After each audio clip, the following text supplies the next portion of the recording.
મહીસાગર જિલ્લાના સંતરામપુર તાલુકાના ડોડીલીમડી ગામમાં એક દીપડાની હાજરીથી ગ્રામજનોમાં ભયનો માહોલ સર્જાયો હતો. તો સ્થાનિક રહીશો દ્વારા ખેતરમાં દીપડો જોતા જ વન વિભાગ અને એનિમલ હેલ્પ ચેરિટેબલ ટ્રસ્ટને આ મામલે તાત્કાલિક જાણ કરાઈ હતી.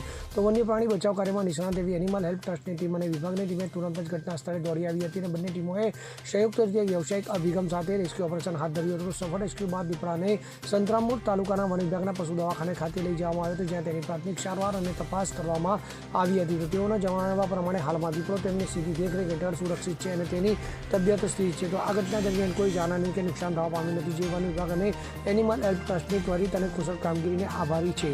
તો વન વિભાગ દ્વારા ગ્રામજનોને સતર્ક રહેવા અને ભવિષ્યમાં કોઈ વન્ય પ્રાણી દેખાય તો તરત જ વન વિભાગનો સંપર્ક કરવા અપીલ કરવામાં આવી છે. Bureau report CN24 news. હવે જુઓ દેશ દુનિયાની તમામ ખબરો તમારી આંગળીના ટેરવે. ઉઠાવો મોબાઈલ અને Google Play Store પરથી ડાઉનલોડ કરો અમારી CN24 ન્યૂઝ મોબાઈલ એપ.